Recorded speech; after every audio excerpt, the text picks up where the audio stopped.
Hello दोस्तों। तो कैसे हैं आप? कैसा चल रहा है आपका दिनचर्या काल? तो दोस्तों एमईजी की एमईजी का नोटिस आ चुका है एग्ज़ाम के लिए। So be prepare for your exams and don't worry, we are here to solve your problems in very easy way. Okay guys, so let's begin. तो अब स्टार्ट करते हैं हम, ठीक है। देखिए दोस्तों, सुनिए ध्यान से, ठीक है। मैं स्क्रीन पे आपको literary criticism and theory show कर रही हूँ, ठीक है। वॉल्यूम फर्स्ट में हम पढ़ेंगे थ्योरी, लिटरेरी क्रिटिसिज्म पढ़ेंगे और फिर उसकी थ्योरी। तो पहले आगे बढ़ने से पहले, कुछ समझने से पहले ये समझ चाहिए कि क्रिटिसिज्म होता क्या है। क्रिटिसिज्म होता है किसी भी चीज़ को अपने वर्ड्स में क्रिटिसाइज़ करना, मतलब कि उसको एक्सप्लेन करना, उल्लेख करना, उसे समझाना, बताना कि वो कैसे किसी और चीज़ से डिफरेंट है और किस तरीके से वो हमारी ज़िंदगी पे, हमारी लाइफ पे, हमारे इमोशंस पे, हमारी फीलिंग्स पे, हमारे एक्सपेरिमेंट पे, हमारे वर्क पे एंड अदर थिंग्स पे रिलेट करता है, ठीक है। बहुत सारे लोगों ने अपना अपना व्यू दिया है, पॉइंट ऑफ व्यू दिया है क्रिटिसिज्म पे, ठीक है। तो मैं बात कर रही थी ब्लॉक 1 की। ब्लॉक 1 में आपको दिया गया है what is literature, what is literary criticism और थ्योरी और कॉन्ट्राडिक्शन, ठीक है। तो आप पहले पढ़ेंगे लिटरेचर, क्या होता है लिटरेचर। लिटरेचर में हम आपको बताते हैं, यानी हम बुक में दिया गया है कि रेमंड विलियम्स ने इस टर्म को डिफ़ाइन किया है।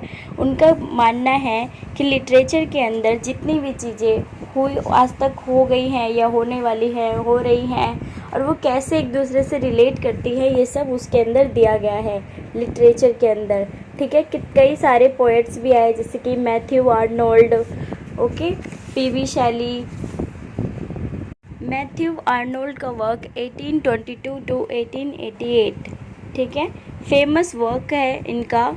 उसके अंदर फेमस वर्क के अंदर पोइट्री, फिक्शन और ड्रामा, ये तीनों चीज़ दी गई हैं, पोइट्री, फिक्शन और ड्रामा, ठीक है। आपको पता होना चाहिए कि इंडस्ट्रियल रिवॉल्यूशन के टाइम पर ही लिटरेचर का आविष्कार किया गया था, ठीक है, यानी कि लिटरेचर लिखनी स्टार्ट की गई थी। तो इंडस्ट्रियल रिवॉल्यूशन कब हुआ था? 1750 टू 1850 इन यूरोप में हुआ था इंडस्ट्रियल रिवॉल्यूशन। तो पहले क्या हुआ? एग्रीकल्चर रिवॉल्यूशन, फिर इंडस्ट्रियल, लीजर, लिटरेचर और फिर कल्चर, ठीक है। डिफेंस ऑफ पोइट्री वर्ड्सवर्थ और आर्नोल्ड ने दी है। वर्ड्सवर्थ और आर्नोल्ड ने क्या दिया है? डिफेंस ऑफ पोइट्री, यानी कि पोइट्री को डिफेंस किया गया किसके द्वारा? वर्ड्सवर्थ और आर्नोल्ड के थ्रू, ठीक है। सिडनी और सैली ने भी पोइट्री को डिफेंस किया है अपने एसेज में। सिडनीज़ का एसे कब पब्लिश किया गया था? 1554 to 1586। Sidney's essay, Sidney, okay guys, remember this poet name Sidney ने डिफेंस ऑफ पोइट्री में बहुत बड़ा कंट्रीब्यूशन दिया है। वर्ड्सवर्थ, आर्नोल्ड, सिडनी और सैलीज ने, ठीक है। सिडनी और सैलीज का ऐसे कब पब्लिश हुआ था? सिडनी का पब्लिश हुआ था 1554 टू 1586 और शैली का 1792 टू 1822। क्योंकि पोएम जो थी, प्लेटो का कहना था कि पोएम क्या है? मिथ है, बिल्कुल ही झूठ, ठीक है। एक पोएम में कोई भी रियलिटी नहीं होती, सब कुछ इमेजिनरी होता है। तो प्लेटो ने साफ साफ कह दिया था कि पोएम क्या होती है? Mother of lies. पोएम क्या है? मदर ऑफ लाइज, ठीक है। ये प्लेटो का कहना था, ठीक है। प्लेटो किसके स्टूडेंट थे? प्लेटो सोक्रेट्स के स्टूडेंट थे, ठीक है। अब हम बात करते हैं थ्योरी की। तो डिफरेंट पोइट ने अपनी अपनी थ्योरी में क्या क्या कहा है, ये बातें जानना बहुत ज़रूरी है और ये हमारे एग्ज़ाम्स में भी आते हैं, ठीक है। तो फिलोसोफर का भी बहुत बड़ा कंट्रीब्यूशन रहा है थ्योरी पर। एक फिलोसोफर जैसे होब्स एंड अनदर लॉक, ठीक है। होब्स कब आए? 1588 to 1679 और लॉक 1632 to 1704। इन्होंने विट और जजमेंट पे बहुत ज़्यादा फोकस किया, मतलब कि ये बातें करते थे विट और जजमेंट के ऊपर।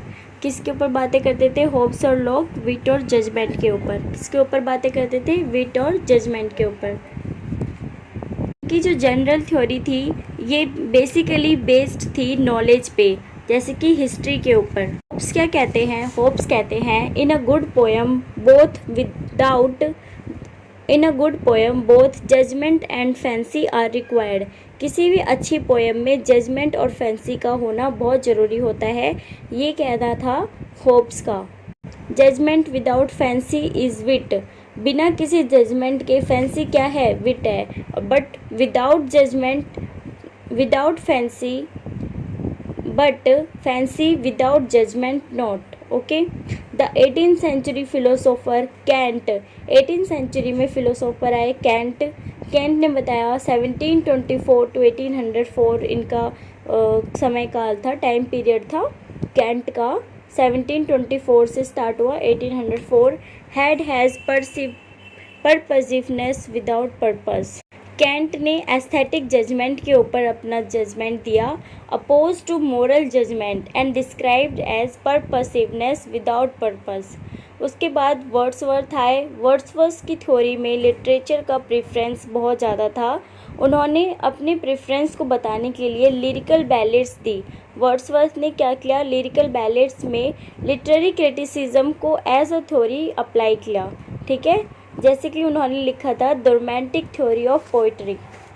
कॉन्ट्राडिक्शन में हम पहले तो मार्क्स थ्योरी पढ़ेंगे, यानी कि Marxism theory of literature, and secondly हम पढ़ेंगे contemporary theory of generalization about literature. Background to the contemporary situation in theory. Contemporary situation क्या था थ्योरी में?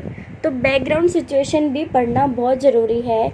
किसी भी थ्योरी को देने से पहले उसमें बहुत सारी मिस्टेक्स भी हो सकती हैं, कुछ उसमें मतलब क्या इफ़ेक्ट होगा उस थ्योरी को पढ़ने से पहले, उसका रिज़ल्ट क्या निकलेगा, और उस पे जब तक हम किसी चीज़ पे एक्सपेरिमेंट नहीं करते तब तक हम उसे थ्योरी में कैसे कन्वर्ट कर सकते हैं।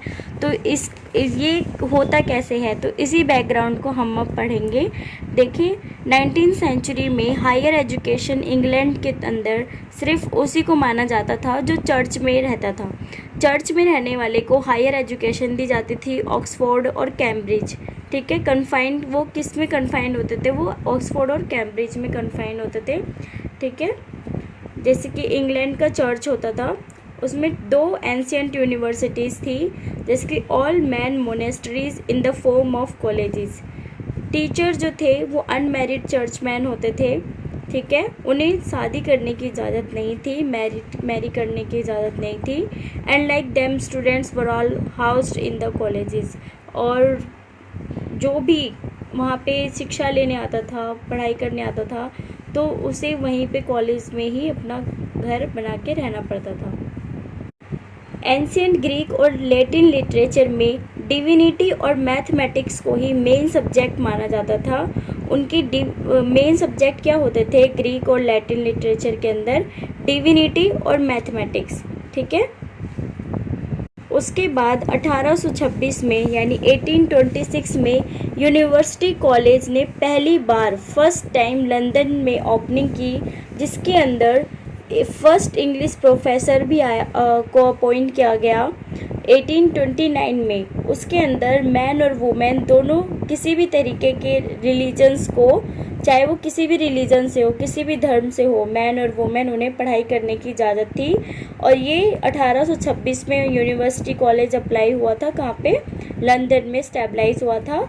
और 1828 में English was offered as a subject. वहाँ पर पहला सब्जेक्ट जो था इंग्लिश को वहाँ पे प्रेफरेंस दी गई। पहली प्रेफरेंस किसको दी गई? इंग्लिश को।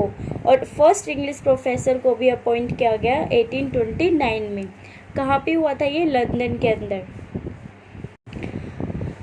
हाँ, तो इंक्लूजन ऑफ लिटरेचर ये आया 1840 में, जहाँ पे F.D. मोरिस को first English professor as a appoint किया गया, और ये उन्हें एक किंग्स कॉलेज में अपॉइंट किया गया था।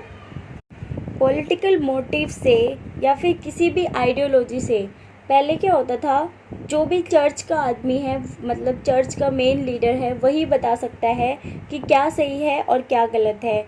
तो इसलिए मॉरिस की बातों को, मॉरिस कब आए थे, 1834 टू 1896 में आए थे मॉरिस, उनकी बातों को ज़्यादा वैल्यू नहीं दी गई। उन्होंने मैथ्यू आर्नोल्ड को भी लाइफ लॉन्ग क्रूसेड करने के लिए कहा, ठीक है, और उन्हें मैथ्यू आर्नोल्ड को थ्रेट किया गया, उन्हें धमकी दी गई कि वो ट्रेडिशनली रूलिंग क्लास को बिल्कुल भी नहीं पोज करेंगे, जो ट्रेडिशनल चलता आ रहा है वही ट्रेडिशन वो अप्लाई करेंगे अपने स्टूडेंट्स के लिए भी। तो इस तरीके से आर्नोल्ड ने क्या किया, आर्नोल्ड ने अपनी प्रोफेसी को एज पोइट्री यानी कि क्रिटिसिज्म करना स्टार्ट कर दिया, ठीक है। मैथ्यू आर्नोल्ड ने अपना उसमें क्रिटिसाइज कंट्रीब्यूट करना स्टार्ट कर दिया पोइट्री के अंदर, कि वो रिलीजन को रिप्लेस करेंगे, वो इस तरह की चीज़ें नहीं होने देंगे कि फोर्स नहीं होंगे, ताकि ट्रेडिशनली रूलिंग क्लास को ज़्यादा मोटिवेट ना किया जाए। अब हम नेक्स्ट चैप्टर में पढ़ेंगे कि कैसे और भी क्रिटिक्स आए, जैसे कि एलियोट हो गया, इन्होंने कंजर्वेशन दी, कंजर्वेटिज्म्स की, और लेविस हो गए, इन्होंने अपील की लिटरेरी वैल्यूज़ के लिए, ठीक है, लिटरेरी वैल्यूज़ को लाने के अटैम्प्ट्स करे बहुत सारे, किनने, एलियोट ने और लेविस ने भी। आगे चलकर ये क्या है, क्रिटिक्स हैं, इन्होंने क्रिटिसाइज़ किया पोइट्री को, ठीक है। अगर आप चाहते हैं कि आप और इसके बारे में जानना चाहें कि इंग्लिश कैसे आई लंदन के अंदर, तो आपको ये बुक पढ़नी चाहिए, social mission of English studies. ये बुक लिखी है क्रिश बेल्डिक ने, और दूसरी बुक का नाम है राइज ऑफ इंग्लिश स्टडीज़, ये डेजे पाल्मर ने दिया है। और भी बुक्स है जैसे कि moment of scrutiny by Francis Mulhern. Okay guys, theory before theory, next topic theory before theory. Theory before theory ruled किया गया लिटरेरी क्रिटिसिज्म में, एक नया बाहर लेकर आया थ्योरी, ठीक है। इस थ्योरी की जो बिगनिंग है, स्टार्टिंग है, ये किसने की थी, पीटर बैरी ने की है। लिटरेरी वैल्यू इज ट्रांसडेंटल, कैसी है, transcendental, that is good literature is of timeless significance, such writing is not for an age but for all time। Ben Jonson ने कहा शेक्सपियर के लिए, क्या कहा था बेन जॉनसन ने, बेन जॉनसन कौन है, क्रिटिक्स है, ठीक है। अब मोर रिसेंटली 20th सेंचुरी में कौन है, इजरा पाउंड ने क्या बताया है थ्योरी को, कि थ्योरी क्या है, थ्योरी यानी कि लिटरेचर के अंदर जो भी थ्योरी दी गई है वो न्यूज़ क्रिएट करने का काम करती है, और वो न्यूज़ को मॉडिफाई करके भी रखते हैं, ठीक है। यानी कि लिटरेचर के अंदर थ्योरीज होती हैं, और थ्योरीज क्या काम करती है, news which is literature as news which stays news which stays news, ठीक है। इस टर्म को डिफाइन किया है इजरा पाउंड ने इन 20th सेंचुरी। तो नेक्स्ट लाइन है कि इसका मतलब लिटरेरी टेक्स्ट, उसमें खुद अपनी वैल्यूज़ होती हैं, उसके अंदर सोशियो पॉलिटिकल वैल्यूज़ है, ऑटोबायोग्राफिकल है, लिटरेरी हिस्टोरिकल है। ये तीनों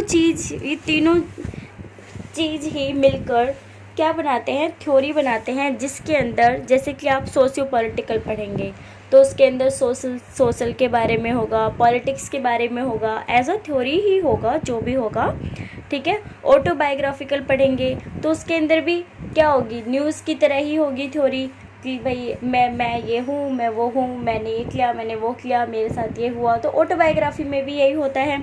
लिटरेरी हिस्टोरिकल में क्या होगा कि हिस्ट्री की बातें होंगी, तो उसमें भी तो आपको न्यूज़ ही दी गई है, भले ही वो बीती हुई हिस्ट्री वाली न्यूज़ हो, बट है तो वो न्यूज़। तो इसलिए लिटरेचर को क्या कहा गया है, literature is defined as news which stays news.